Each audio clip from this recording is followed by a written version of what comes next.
Okay, so considering it's nearly like 11 o'clock at night, this might be a bit worse than usual, but it'll be fine. It'll be fine. This episode, we've got another 2 trials weapons to look at. One is a 2-burst pulse rifle that is quite frankly a little bit awful, and the other is Shayuras Wrath. So obviously I'm going to cover Shayuras Wrath first. For those living under a rock for the past 3 years, Shayuras Wrath is a 600 RPM void SMG from the Trials of Osiris. This means it has an adept version which you can obtain for either going flawless or getting to 7 wins on a persistence passage. Stat-wise, it has 59 range, 44 stability, 27 handling, 24 reload speed, 60 aim assist, and 25 AE.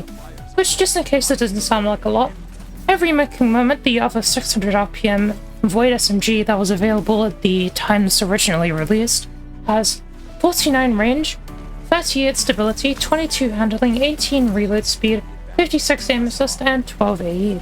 So back then it was pretty good, and even now it's still very competitive. Unending Tempest, for example, the basically main contender for Shayura's Wrath, has 53 range, 41 stability, 23 handling, 19 reload speed, 58 aim assist, and 19 AE. Clockwise, Shayura's has Repulsor Burst, Dynamic Sway Reduction, Killing Wind, Keep Away, Zen Moment, Discord, and Strategist in the 3rd column. And just in case you don't know, Strategist is a new perk in the final shape which gives you class ability energy on kill and stability upon using it. In the 4th column on Shayura's Wrath, there is Tap the Trigger, Kill Clip, Destabilizing Rounds, Cascade Point, Harmony, Target Lock, and High Impact Reserves. This gives it honestly an amazing pack selection. The great part about Shayura's coming back as well is that we now have it with origin traits, such as Alacrity and One Quiet Moment if you really want reload speed. The real star of the show though, in my opinion, is going to be in the Deer Focus, as it basically just gives you a free accuracy and range buff for literally just shooting the gun, which is incredibly good. And whilst these are quite minimal buffs, such as literally 10 range, you get them for literally just shooting the weapon. You don't even have to hit shots at all, which is very good. It's basically like just giving you Keep Away for free, and you can stack it on top of Keep Away. So here's what I think you should actually get on the thing. If you want Shayura's for PvE, I would just run Keep Away / Repulsor Burst / Strategist and Destabilizing Rounds. Keep Away is just free reload speed, Repulsor Burst will give you a full void overshield upon killing a debuff target, and Strategist is just more class ability energy, which is incredibly useful for all void subclasses really.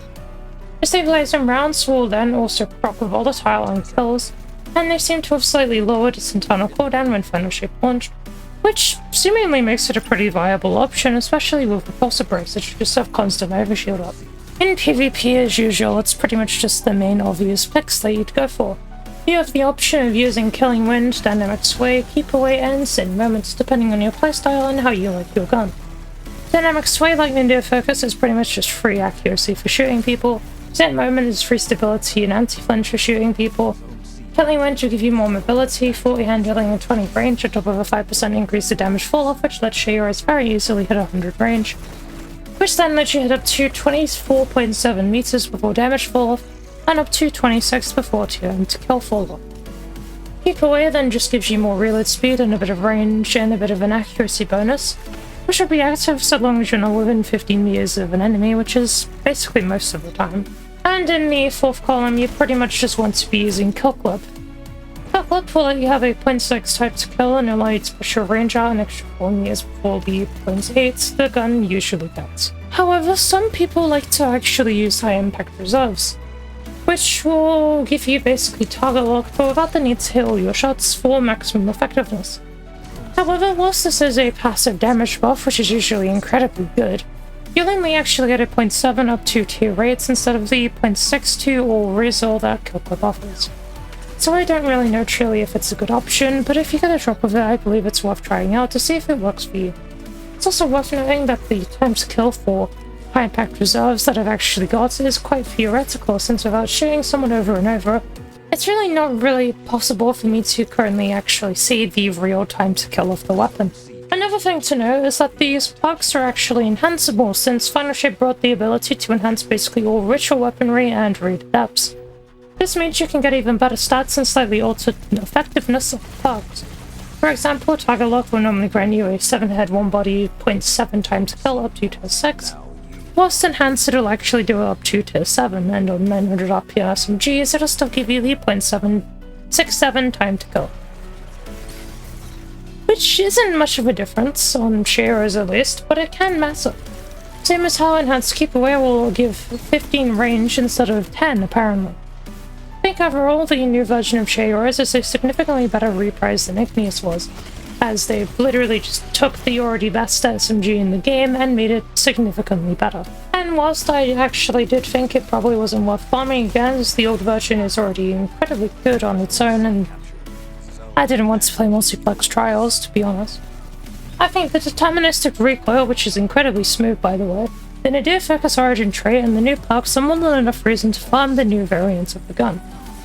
Even if that does mean going into multiplex trials against prismatic hunters basically all game. So yeah, unless I want to be complaining about prismatic hunter for the next 10 minutes, I believe that's actually all I've got to say, really. It's not really a gun I can say much about other than it's a good and go farm it. LFG video series that I wanted to make is currently postponed because I don't have a capture card that'll actually do what I want it to do. However, I do want to make a video on Cerberus for the seeing what exotics are actually good series. And I'll probably talk about Criminal's Dagger next week if Iron Banner isn't pure suffering. So like, comment, sub for more, and adios.